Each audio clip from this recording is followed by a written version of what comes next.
Bienvenue dans le podcast Nouvelle Conscience. Nous discuterons ensemble de projets, d'œuvres et d'acteurs vecteurs d'espoir pour l'édification d'un monde plus respectueux du vivant et de soi-même. Je suis Manon Sala et je chemine depuis longtemps pour comprendre le lien intrinsèque entre le bien-être individuel et l'élan du collectif. Je vous invite à me joindre dans ce jeu de pistes afin de semer ensemble les indices vers une nouvelle conscience.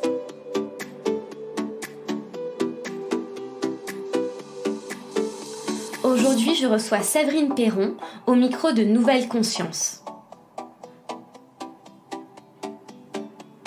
J'ai découvert le travail de Séverine pendant le deuxième confinement.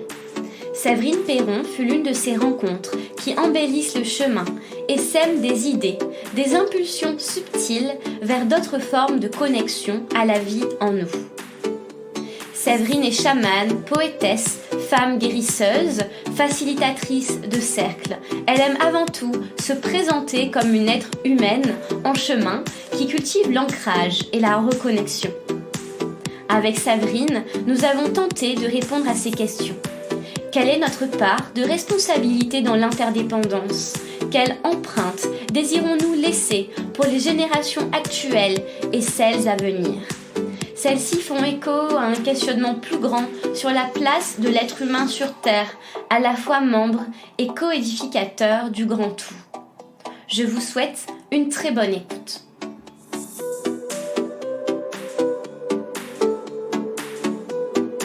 Bonjour Séverine. Bonjour Manon. Comment vas-tu en ce lundi matin ? Écoute, je vais très bien.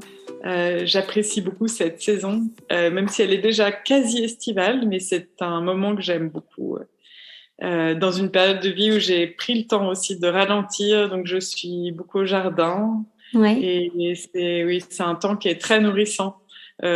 Entre des terres intérieures et puis aussi ces moments extérieurs dans une forme d'intimité, parce que le jardin fait vraiment comme un interstice avec le monde extérieur, oui. Mm-hmm. Oui, tu as très bien fait la transition vers ce dont je souhaite qu'on parle aujourd'hui. Voilà, cette alternance, cette interdépendance entre l'intériorité, l'extériorité, l'individu et puis le collectif, la communauté. Mais avant de commencer, je souhaiterais te proposer de te présenter comme tu le souhaites, avec le cœur et en conscience. Ce sont mes invitations de présentation. Je dirais que je suis une être humaine en chemin, comme beaucoup, et puis dans cette nouvelle phase de vie riche de beaucoup d'expériences finalement, et d'un temps d'alchimie qui a été, je dirais, au fil des saisons et des saisons de vie que j'ai vécues. J'entre dans une forme de période de ma vie où je me définis pas par un titre, mais c'est vraiment celle que je suis et celle qui vit, qui est présente pour les personnes autour de moi, mais aussi d'une manière générale plus les êtres vivants, c'est-à-dire qu'il y a les êtres humains, la communauté d'êtres humains, mais aussi la terre, tous les éléments, la terre où je vis, et aussi les animaux, les végétaux. Donc oui, c'est peut-être en un mot, comme une passeuse et quelqu'un qui fait le lien entre tous ces éléments-là. Et dans mon quotidien, je me suis détachée de cette notion aussi du travail, du statut, et de ce qui doit être fait, ou même de l'accomplissement. Ce sont des choses que j'ai cherchées, que j'ai nourries aussi, et qui ont été importantes parce qu'elles donnent aussi des expériences, elles donnent une certaine confiance et maturité. Mais aujourd'hui, je sens profondément que ce que je suis fait ce que je fais dans mon quotidien et de multiples manières pour aider, soutenir, éclairer, guider et accompagner aussi dans la résilience, que ce soit des êtres humains ou des terres. D'accord. Et justement, comment tu accompagnes les terres dans la résilience, puisque l'accompagnement de l'être humain, je pense que les auditeurs et les auditrices peuvent en avoir une représentation, voilà, une forme thérapeutique ou d'accompagnement, de médiation, mais plutôt l'accompagnement des terres extérieures. Comment tu cultives ça? Alors, déjà, j'ai commencé en m'enracinant dans un lieu, et dans le lieu où je vis, qui a bien sûr un grand jardin. Donc, c'est aussi entre guillemets, un laboratoire d'exploration du vivant qui est plus accessible que la nature et surtout dans lequel on peut intervenir en tant qu'être humain, ce qui est plus difficile dans des champs ou dans la montagne qui est autour, même si j'en parlerai après, mais c'est quelque chose sur lequel j'œuvre aussi. Donc il y a déjà ce premier échelon, c'est aussi, ou ce premier cercle, c'est le jardin, et j'ai essayé vraiment d'amener, parce que ça fait 7 ans que je vis ici, d'amener une grande biodiversité. Alors bien sûr qu'il y a des notions aujourd'hui qui pourraient parler aux auditeurs, aux auditrices, comme la permaculture. Bien sûr qu'il y a une réflexion autour de ça. Simplement, je suis beaucoup dans l'essai-erreur et l'heuristique, c'est-à-dire j'expérimente les choses et ensuite je bouge, j'essaie de nouvelles formes ou manières, mais tu vois, ça va de l'aménagement du jardin où il y a des espaces pour des pratiques, des rituels, ces rituels que je peux faire, mais aussi verger pour apporter une certaine autonomie alimentaire qui me questionne beaucoup et vers laquelle j'essaye de tendre, le potager. Et ensuite, j'ai des endroits où je cultive des médicinales, que ce soit des herbacées, mais aussi des arbres. Donc, j'essaye vraiment de développer ça. Et tu vois, j'ai le plaisir aujourd'hui de pouvoir offrir aussi cet espace aux personnes qui viennent, mais même mes amis ou ma famille. Et ça fait une forme de havre de paix tel moi, j'ai pu le vivre et le ressentir dans des jardins même publics qui ont mis des années, voire des décennies à être cultivés par l'homme avec une certaine modération et un certain respect aussi du vivant. Mais là, aujourd'hui, ce que j'expérimente, c'est vraiment la diversité. Pour moi, je me rends compte à quel point l'alimentation qu'on a aujourd'hui est liée donc à l'agriculture qui est tellement industrialisée et ce depuis plus de 60 ans, 70 ans. Je dirais même que toute l'agriculture aujourd'hui intensive est basée sur la guerre, c'est-à-dire qu'on a utilisé des intrants qui venaient d'anciennes armes chimiques qui restaient après les 2 grandes guerres mondiales. Et finalement, on détruit des pratiques agricoles, on enlevé aussi une diversité. Et pour moi, c'est urgent, mais plus qu'urgent, de pouvoir chacun dans notre potager ramener une biodiversité qui va essayer d'équilibrer toutes ces pratiques agricoles intensives qui détruisent tout autour d'elles, toute vie en fait, et qui nous détruisent en tant qu'être humain de fait. Donc ça, c'est, je dirais, un premier échelon. Et autour de ça, bien sûr, il y a des échanges avec les personnes, des échanges de semences, le fait de donner aussi des semis de plants qu'on peut avoir en trop. Donc ça cultive aussi des liens autour de la communauté. Et ça permet aux personnes qui viennent de pouvoir observer des plantes qu'on trouverait pas forcément dans les forêts ici, parce qu'on a une certaine flore qui est liée à des forêts de montagne. Donc ça reste limité dans ce qu'on attend d'une plante, parce que ce sont essentiellement des essences médicinales d'arbres qui vont soigner et apporter des médecines. Et puis l'autre aspect, c'est que je me suis rendu compte que justement nos médecines dans les forêts sont liées à la préservation de ces espaces-là et de ces écosystèmes. Et ça fait quelques mois, voire années, que j'essaye de me dire comment on peut préserver ces écosystèmes.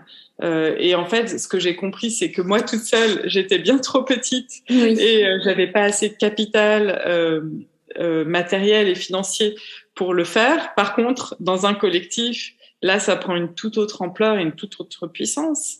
Et du coup, un collectif s'est créé il y a un peu moins d'1 an et demi, dans une région proche. Parce que si tu veux, la notion de village, elle est au quotidien. Mais après, les forêts, les écosystèmes, on peut tracer comme une circonférence à 200 ou 300 kilomètres.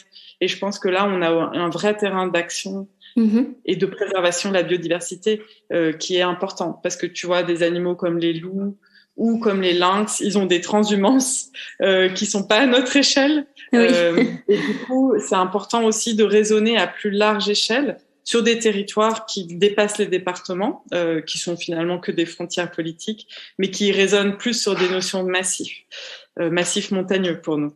Et donc, avec ce groupement et ce collectif, on achète des forêts ensemble. Donc, il y a une démarche raisonnée et raisonnable de la forêt et aussi de l'achat, parce qu'aujourd'hui, il y a une telle pression financière et du foncier qu'en fait, il y a une tentative d'essayer de survendre les forêts par les anciens propriétaires.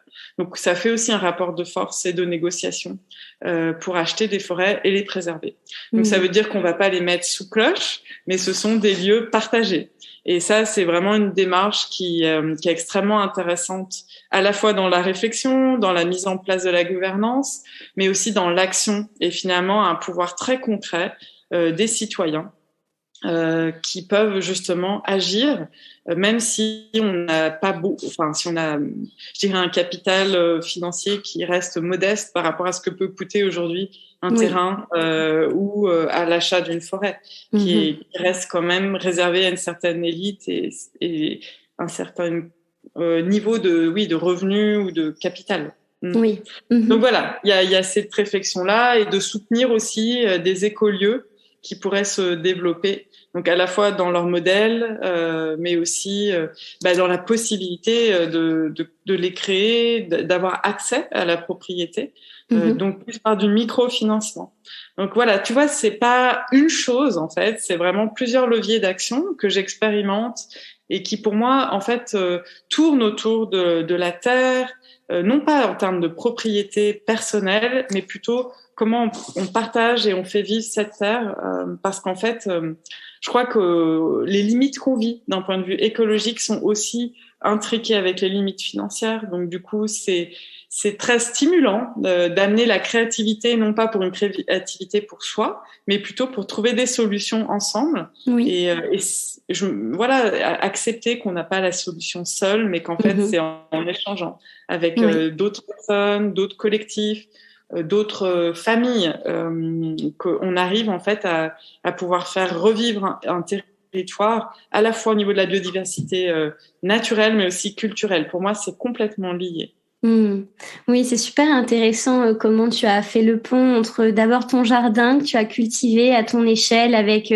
tes zones d'expérimentation et comment une fois ceci mis en place, construit, ça t'a impulsé, ça t'a donné envie d'aller partager finalement à une autre échelle un peu plus grande, un peu plus vaste. Donc, comment s'est fait ton cheminement? Donc, tu es parti, toi, déjà de ce qu'il y avait à ta portée et ensuite, tu as voulu l'offrir à un monde plus vaste. C'est comme ça que tu as transité vers ces nouveaux projets? Oui, c'est exactement ça. En fait, c'est très récent, hein, toutes ces prises de conscience, mais je pense que comme beaucoup de personnes de ma génération, de ta génération et on va dire, toutes ces personnes qui ont entre 20 et 45 ans aujourd'hui, on a été sensibilisés. Tu vois, moi, le sommet de Rio en 92, j'avais 15 ans. Donc, du coup, j'ai pris conscience de l'impact écologique, sachant qu'on en parlait depuis les années 72. Hein. Le premier rapport, c'est le rapport Meadow qui a parlé en fait du désastre écologique qui allait arriver. Et depuis, il y a finalement, il y a beaucoup de sensibilisation. Et en fait, en même temps, on sent qu'on rentre dans un tunnel où on a de moins en moins de marge de manœuvre. Donc, la première chose, ça a été de m'enraciner ici.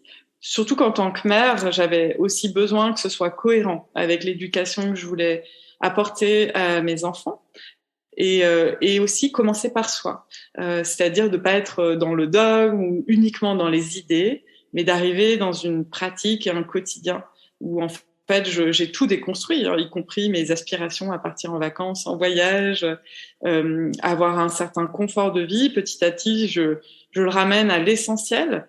Et en fait, au plus je le ramène à l'essentiel, au plus je me rends compte et je me suis rendu compte que c'était l'essentiel qui pouvait se développer. Et c'est exactement ce qui se passe dans la nature. Donc là, tu vois, ça fait 7 ans maintenant que je suis là, que j'ai fait ces pratiques à la fois pour mon lieu de vie, ma famille, et pour moi, les personnes que j'ai accompagnées ou que j'ai reçues ici. Oui. Et finalement, oui, il y a eu ce passage là ces derniers mois. Parce que c'est quelque chose que j'avais aussi à l'intérieur. Je voulais relier ce que j'avais compris il y a 30 ans avec ce que je pouvais faire finalement. Mais tout ça, c'est extrêmement long. Mais c'est comme un arbre avant qu'il donne des bons fruits et qu'il nourrisse une famille. Il faut aussi des années. Donc oui, c'est un long chemin, mais je crois qu'il n'est pas impossible. Il faut juste être patient et persévérant. Oui, oui. Merci. C'est important de justement présenter la patience et la durabilité, le temps long comme quelque chose à cultiver, parce que on a tendance plutôt à vouloir l'immédiateté et recevoir les fruits de suite. Donc ça m'emmène vers une autre question que je voulais te poser, c'est comment la nature peut-elle nous donner des indices, des informations sur nos cycles, sur notre temporalité d'humain? Ah, c'est une très bonne question et c'est important de la donner parce qu'on vit dans un temps très accéléré. Alors, ça fait depuis l'après-guerre, la deuxième grande guerre mondiale, que c'est déjà le cas, les 30 glorieuses notamment. Et on en est arrivé à croire qu'en fait, le temps, c'était le temps productif, le temps linéaire, chronos, et on a toute une déconstruction par rapport à ça. Et le fait d'être proche de la nature et bien évidemment, j'ai pas du tout le même rythme que la plupart des personnes, ça c'est certain, mais en même temps, ça m'a apporté une conscience vraiment intime, cellulaire quasi, du temps qui passe et du temps qui fait, c'est-à-dire des saisons. Et du coup, je sens à quel point aujourd'hui mon corps est synchronisé. Et donc, mon niveau d'énergie et ma capacité à faire est synchronisé avec le temps qu'il fait. Tu vois, là, c'est très, très orageux ce matin. Je te donne cet exemple. Et en fait, je me rends compte que ça fait des semaines avec le beau temps que je suis au jardin. Je travaille dur, du coup, dehors. Et physiquement, c'était dur. Et je sentais que j'étais fatiguée ce week-end. Oui. Et j'étais contente qu'il pleuve un tout petit peu ce matin pour pouvoir me reposer. Et du coup, ce sont des détails, mais c'est aussi pour ça qu'il y a tant de maladies, de fatigue, de burn-out, parce qu'en fait, on est constamment en train de tirer sur la corde. Et même quand on a conscience de ça, c'est extrêmement difficile parce que tout est construit aujourd'hui pour nous amener à toujours être dans le mouvement, un peu comme des fourmis. Et ça, c'est dramatique parce qu'en fait, on se vide de notre substance et ensuite, on n'a plus l'énergie pour parfois créer ce qui est vraiment important dans notre vie. Et pour moi, ce qui est important dans notre vie et dans la vie de tout être humain, c'est d'avoir un toit, c'est de pouvoir se nourrir et pouvoir vivre, en fait, tout simplement vivre. Et pour moi, actuellement, on est plus, pour beaucoup de personnes sont en mode survie. Et je te parle même pas des zones de guerre, je te parle juste, voilà, dans les mondes occidentaux où soi-disant on a tout. Pour moi, la plupart des personnes sont en survie. Elles sont fatiguées, elles sont épuisées. Et puis les écrans amènent aussi à de moins en moins de sommeil.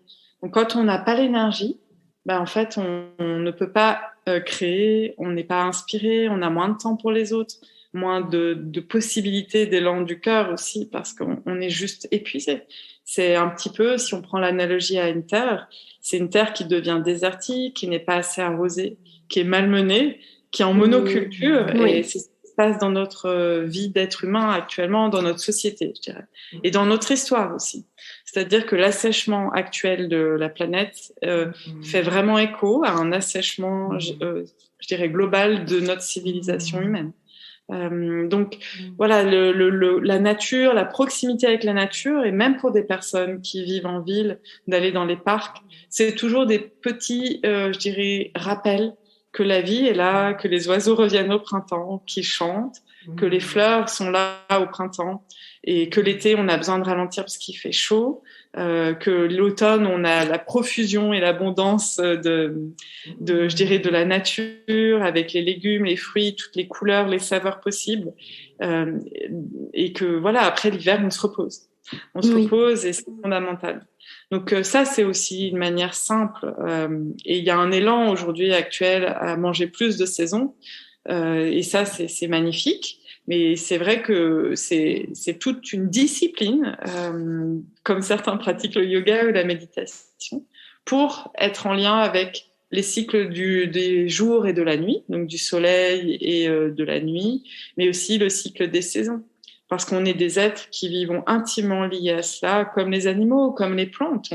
Si on n'a pas de lumière naturelle, on meurt en fait. Hein. Oui. On meurt vraiment dans notre essence, ouais.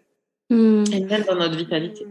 Oui, donc il y a une forme d'activisme finalement à vouloir se relier à la nature, c'est également s'engager pour plus de liens, pour plus de sensibilité, et donc pas que pour soi, mais aussi pour le monde.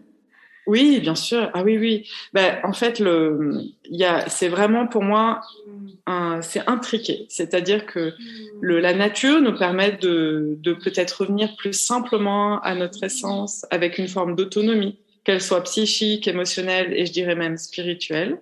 Donc ça, c'est fondamental. Et qu'ensuite, il y a un moment où quand on a récupéré cette autonomie, ce pouvoir, en fait, ce pouvoir être, ce pouvoir vivre, on peut commencer à transposer vers les autres.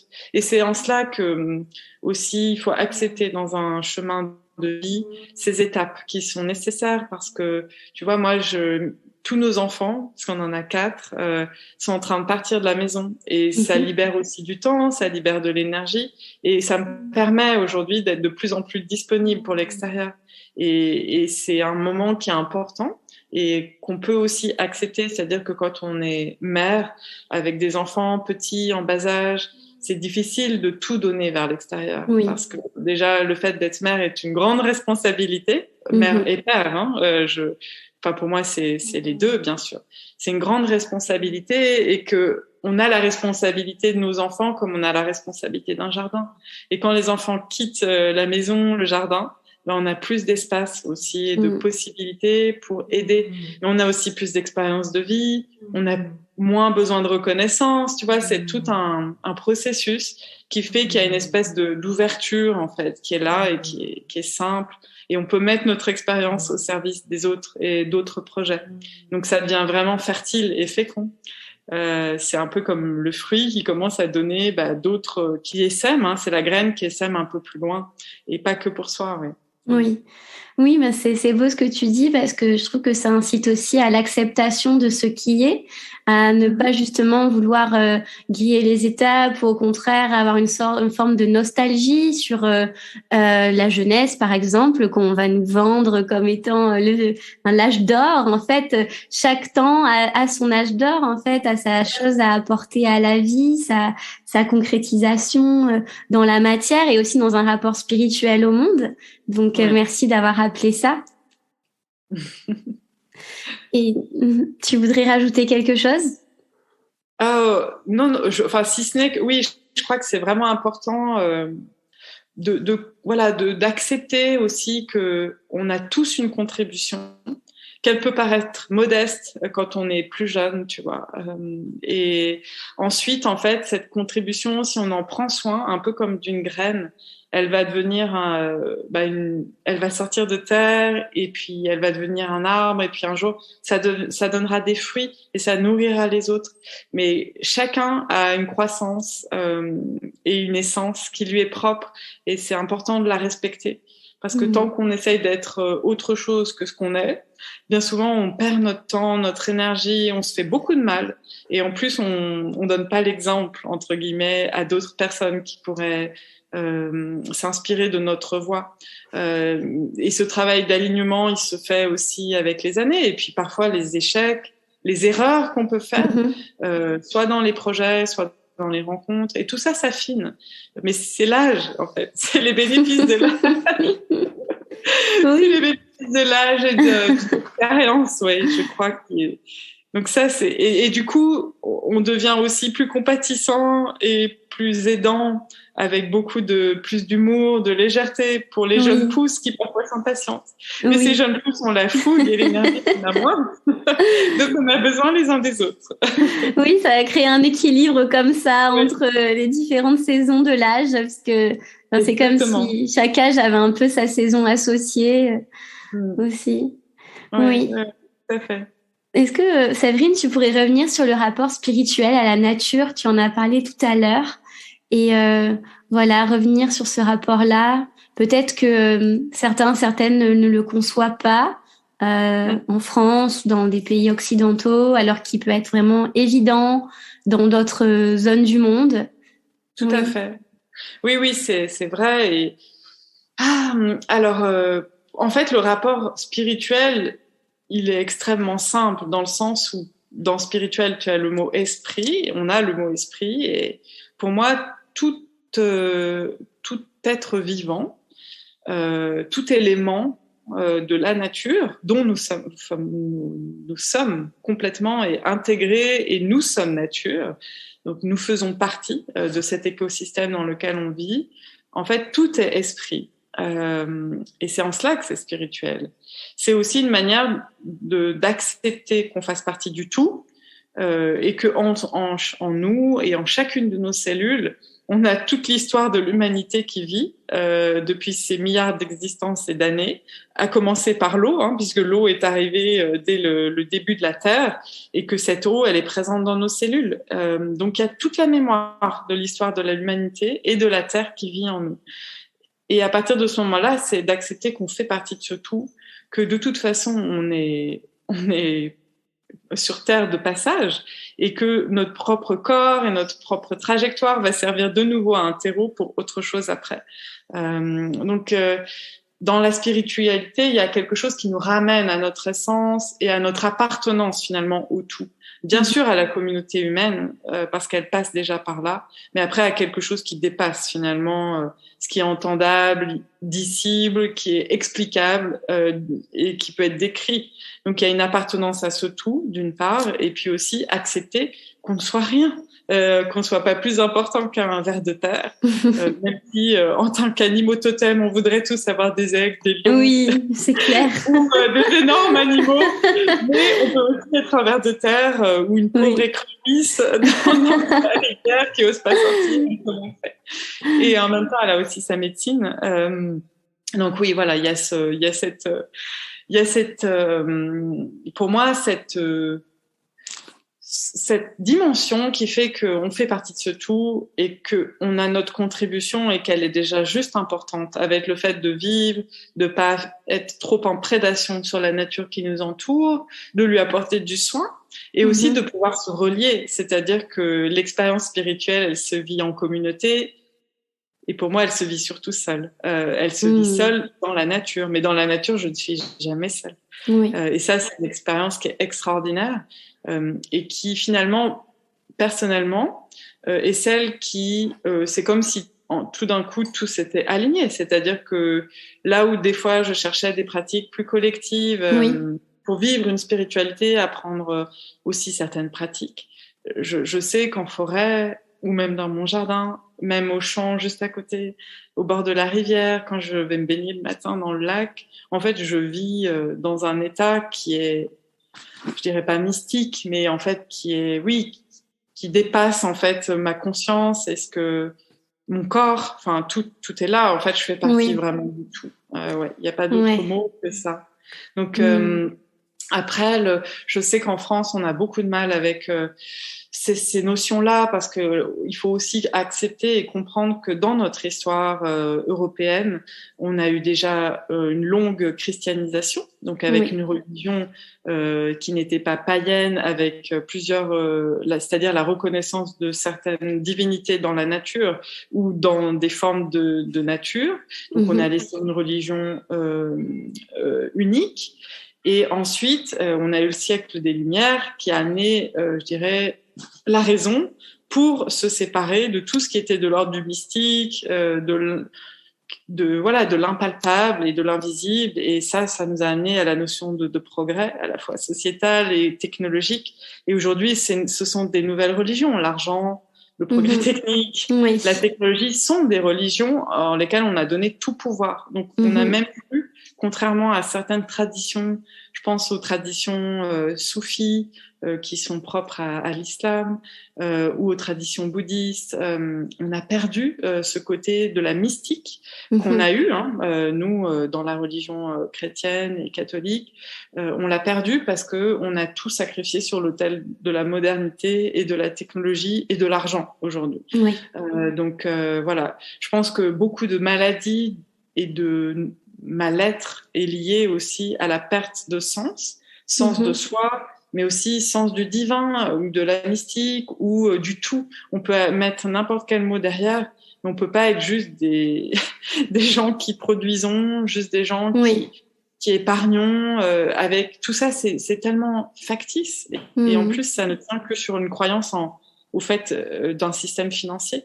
Oui, donc c'est vrai. le jour où on met plus cette croyance-là et qu'on la met dans quelque chose qui est, même si ça peut paraître complètement mystique et loufoque pour certaines personnes, simplement, voilà, on peut pas simplement se contenter d'être des aides de matérialité. On est aussi une conscience, on est un cœur, on a besoin d'être en lien avec les autres et d'être en lien avec soi et d'être en lien avec la nature. L'écologie, elle ne peut pas rester sur un seul sens matériel ou normatif. Elle doit aussi passer par une forme de sobriété, de spiritualité, parce qu'il y a qu'à ce moment-là qu'on commence à se rendre compte que tous les désirs qu'on a, tout ce qui nous met hors de nous, qui nous coupe de nous, en fait, nous font rentrer dans un système où on fait que consommer, produire, consommer, produire, épargner. En fait, on cultive pas du tout notre être et notre spiritualité. Et merci d'avoir rappelé ça également, parce qu'on a peut-être une spiritualité de l'argent.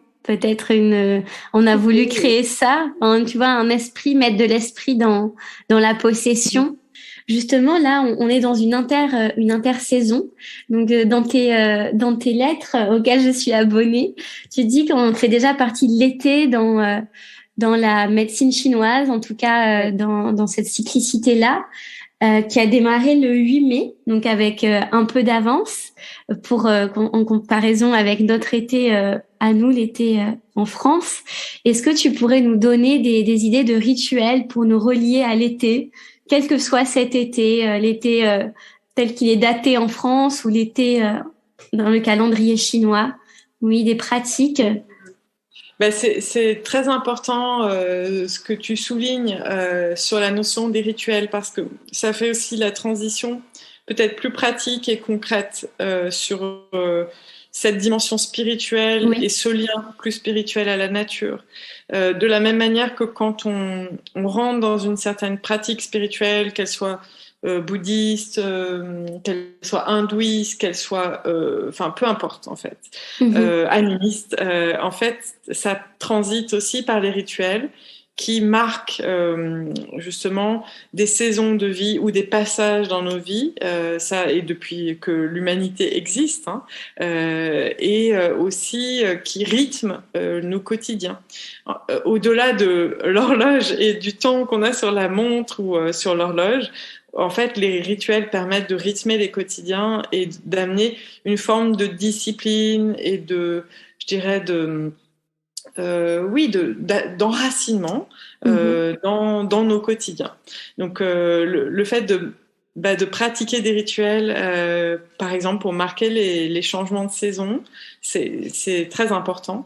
Et notamment avec cette saison de l'été, c'est vraiment une saison où on va, donc en médecine chinoise, puisque tu parlais de la médecine chinoise, on est lié à l'énergie vraiment du feu, donc du cœur, et c'est un moment où on se rend compte, si on observe un peu la manière dont on vit, c'est des temps où on aime se retrouver, où il y a plus de fêtes qui célèbrent aussi, par exemple comme les feux de la Saint-Jean ou encore le solstice d'été. Et de plus en plus, on voit partout, il y a des propositions pour célébrer ça ensemble. Donc ça peut être une manière de le faire de manière collective, mais aussi c'est des temps où on aime bien partager et manger ensemble. Donc c'est aussi, on peut y mettre plus de conscience et amener une notion de rituel dans le fait de préparer les repas et de partager aussi ces moments-là avec nos amis, avec nos proches, nos familles. Et ensuite, il peut y avoir des rituels qui sont plus intime et plus personnel. Et je pense notamment à se relier avec tous les sens, parce que c'est un moment où on est moins habillé, on porte moins de vêtements sur nous, ou en tout cas on met des vêtements plus légers ou plus amples, ou avec des matériaux qui sont un peu plus naturels comme le lin ou le coton. Et de fait, on a plus de sensations sur la peau, que ce soit la chaleur, que ce soit l'eau qui tombe après des grosses chaleurs. Donc de se relier à ce ressenti. Et puis aussi le jour se lève plus tôt. Donc par exemple de prendre un moment pour se lever, prendre une infusion, un verre d'eau, s'asseoir, ouvrir sa fenêtre si on vit en ville, ou aller dans son jardin si on a la chance d'avoir un jardin, et juste s'asseoir avec cette eau et rentrer dans sa journée avec plus de conscience, plus de présence, plus de lenteur aussi. Et si vous avez des pratiques comme le yoga ou la méditation, c'est déjà juste rentrer dans cette journée avec, en vous asseyant, et puis en cultivant la gratitude, en posant la main sur le cœur et en ressentant que même si tout n'est pas parfait dans votre vie, selon votre mental, oui. il y a quand même des choses qui sont extraordinaires, que la nature produit des choses extraordinaires autour de nous. Quand elle se change de fleurs à fruits, c'est quand même incroyable. Et c'est magique, et ça c'est la magie du vivant et de la nature. Oui. Quand on entend les oiseaux, quand on voit la manière dont ils organisent eux-mêmes leur journée, quand on voit l'aube se lever, c'est juste magnifique. C'est pas pour rien que les poètes, les mystiques aiment ce moment précis de la journée, parce que c'est un temps en fait qui est suspendu, et on a plus d'énergie l'été. Donc je vous invite vraiment à faire de ce moment finalement juste avant le lever du soleil, de vous lever et puis d'apprécier, de surtout pas prendre un téléphone pour minuter ce moment, mais plutôt de prendre juste ce qui est nécessaire, et d'ouvrir les fenêtres et de observer cette aube qui transite vers le lever du jour. C'est de la pure magie, les couleurs, l'empreinte qu'on peut ressentir, et ça fait un rituel qui est extrêmement simple. Et vous pouvez le vivre aujourd'hui, et puis demain, et puis encore après-demain, et ça, une bonne partie de l'été. Et c'est quelque chose qui est vraiment, qui ouvre à une conscience différente aussi de notre lien à la nature. Et après, vous pouvez faire de vos cueillettes un rituel, de la préparation avec les plantes un rituel. Mais ne serait-ce que de faire une infusion, c'est déjà un rituel en soi. Ce qui va faire la différence entre un geste qui est accompli de manière automatique et un rituel, c'est la conscience qu'on va mettre. Et là, encore une fois, faire moins, mais avec plus de présence. Ouais. Je crois qu'on a vraiment quelque chose à apprendre aujourd'hui, d'un point de vue de notre civilisation, notre histoire aussi. C'est accepter de faire moins et de faire mieux, c'est-à-dire avec plus de présence, plus de conscience, plus d'amour aussi, et plus de soins. Et même si on fait moins, c'est pas grave. Si vous faites quelque chose de très très bien, si toi tu accomplis quelque chose de très très bien, parce que tu le fais tous les jours avec ta grâce, ton énergie, ta manière d'aimer ce geste et ce moment, tu vas pouvoir le transmettre aux autres. Et c'est super. Et peut-être que ta vie, on se rappellera de Manon juste parce qu'elle a accompli ce geste de cette manière-là. Et ça, c'est vraiment important. De se dire que c'est bien sûr que c'est intangible, bien sûr que c'est pas mesurable d'un point de vue du PIB, que c'est invisible au sens de ce que la société attend, mais c'est tellement nourrissant pour nous, pour la Terre. Tous les êtres autour de nous ressentent en fait cette vibration-là, et c'est ce qui crée un lieu d'harmonie, c'est ce qui crée un jardin d'harmonie, une maison où règne l'harmonie, un foyer où règne l'harmonie, et notre propre harmonie. Et tous les êtres vivants sont sensibles à ça. C'est comme ça que fonctionne. Il fonctionne pas avec le langage, avec des paroles. En fait, il fonctionne avec cette vibration et cette harmonie. Et puis, par moments, c'est le chaos. Mais hop, ils rétablissent, pendant leur petit rituel quotidien, ils rétablissent une harmonie qui a pu se déstructurer. Et peut-être que quand on commencera à toucher du doigt cela, et que plus de personnes toucheront du doigt cela, on pourra plus construire des routes, détruire des forêts comme on le fait actuellement. Oui. Et pas seulement en Amazonie, c'est partout, même en France, partout. Oui. Parce qu'en fait, on sera tellement sensible à ce chaos et cette disharmonie, ça va nous déranger et on va tout faire pour que ça ne se produise pas. Oui. Oui, oui, rien qu'avoir une qualité de présence, ça nous permet d'évaluer notre responsabilité dans chacun de nos actes, de nos mots aussi. Tout à fait. Oui, c'est vrai. Ben, ça fait le pont vers la dernière question du podcast que je souhaite te poser, celle de la signification pour toi d'une nouvelle conscience. Tu viens de beaucoup parler de conscience là dans cette dernière réponse, mettre de la conscience dans ce qu'on fait. Donc peut-être que ça donne des indices, mais si tu voudrais développer davantage, voilà, comment ça résonne? Écoute, ce qui me viendrait, c'est de parler d'une nouvelle conscience écologique. C'est un mot, en France, en tout cas, avec lequel on a beaucoup de mal, qui peine à émerger d'un point de vue politique, que même les scientifiques, parce que c'est bien la seule fois où on ne croit pas les scientifiques et leurs statistiques et leurs travaux de recherche, hein, on dénigre complètement leur travail d'alerte et de propositions. Et je pense qu'il y a une convergence qui va venir par le peuple, enfin, c'est-à-dire par nous, les citoyens, les humains, en fait. Oui. Pour moi, une nouvelle conscience écologique qui passe aussi par cette dimension d'harmonie, de respect, qui est complètement enracinée dans un quotidien et qui est très concrète. Et je crois que c'est par là que peut passer notre salut. Et qu'à un moment donné, au-delà de la conscience, des chiffres, des alertes, on a besoin aussi de ramener ça dans un concret et dans un quotidien. Sinon, c'est très anxiogène et on le voit chez les jeunes, c'est pas palpable du tout. Et notre responsabilité d'adultes aujourd'hui et de personnes qui avons de l'expérience, qui avons des diplômes, qui avons des savoir-faire, et aussi un savoir-être qui s'est développé, c'est justement d'éclairer le chemin, de montrer les gestes, de montrer une voie en fait et une nouvelle conscience pour que cette nouvelle conscience elle puisse en fait prendre sa place. Et ça passera par les jeunes bien sûr, mais il y a besoin qu'on balise aujourd'hui parce que il y a trop d'écart entre cette épée de Damoclès qu'on a sur la tête et ce qui peut se passer et ce qui va certainement se passer et ce qu'on peut faire et comment on peut agir.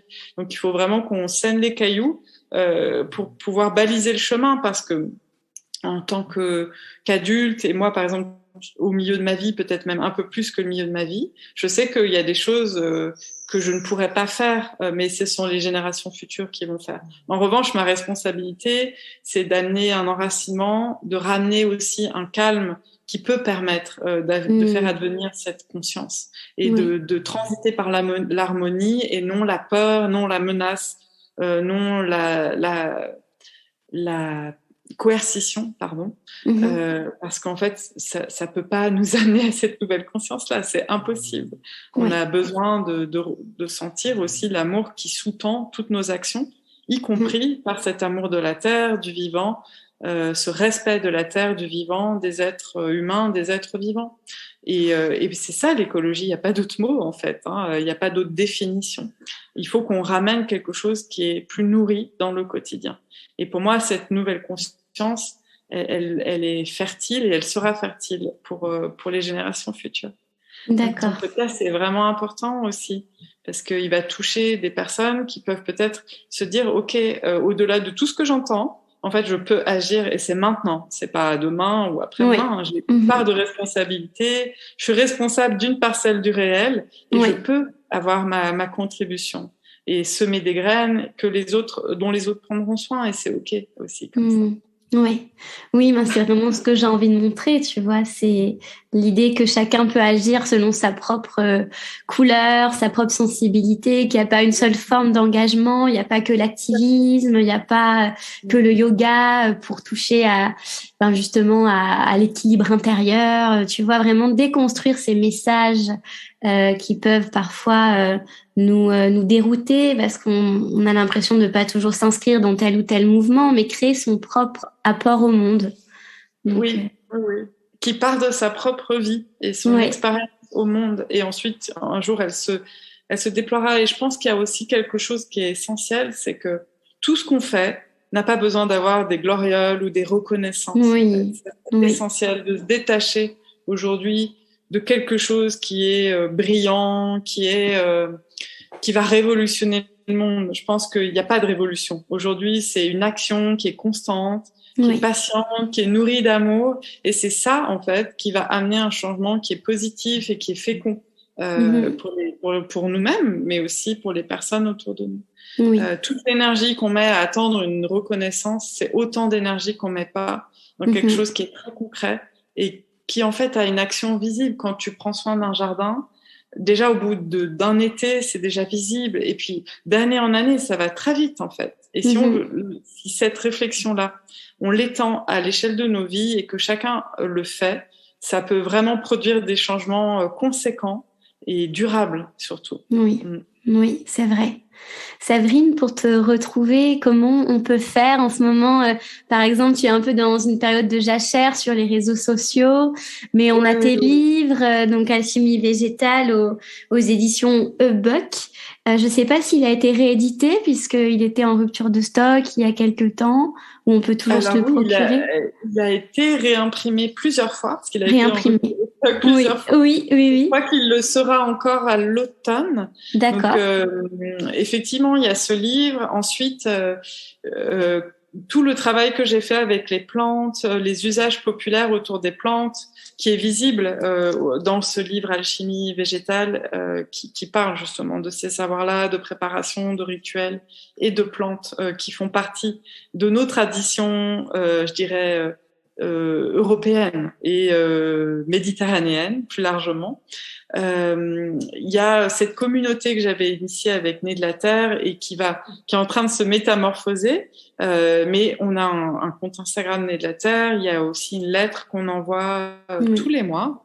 Et c'est vrai qu'on porte une réflexion sur comment aussi utiliser avec plus de modération les réseaux sociaux, qui sont nécessaires pour être en lien et faire advenir ces nouvelles consciences, mais aussi amener peut-être plus de sobriété par rapport à leur usage. Donc, on essaye de mettre beaucoup de conscience dans ce qu'on fait, y compris la manière dont on communique. Et là, on va lancer les 2 dernières promotions des alliances végétales, initiations en ligne, qui ont été créées au début du confinement et qui ont permis justement de vivre aussi ces périodes et de soutenir un lien à des moments où on pouvait plus trop se rencontrer physiquement. Mais à partir de l'automne et de l'année prochaine, il y aura de nouveau des temps de transmission qui seront en physique et présentiel. Donc, d'accord. En physique aussi, c'est chouette puisque j'avais assisté au... très important. Oui, génial, d'accord, chouette. Oui, le site internet, c'est nedelaterre.co. Donc, où il y a les différents liens vers les inscriptions à l'Alliance terrestre, l'Alliance végétale. Donc, j'invite vivement à rejoindre. Moi, je suis inscrite aux 2 et ça me nourrit beaucoup. Donc, merci en tout cas pour ce retour. Merci à toi et puis je te souhaite une bonne journée.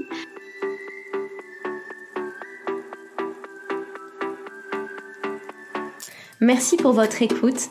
Merci d'être arrivé à la fin de l'épisode. Si ce podcast vous a plu, la meilleure façon de le soutenir est de lui laisser 5 étoiles et un commentaire sur votre plateforme d'écoute préférée. Si vous souhaitez suivre le podcast au quotidien, vous pouvez le faire en vous abonnant sur son compte Instagram Nouvelle Conscience Podcast, ainsi qu'en vous abonnant à sa newsletter qui sera publiée 1 fois par mois. Aussi, n'hésitez pas à m'écrire. Je suis toujours ravie de vous lire, de vous répondre et de partager avec vous des idées autour de ce projet de nouvelle conscience. Je vous souhaite une merveilleuse semaine. En attendant, prenez soin de vous et à bientôt.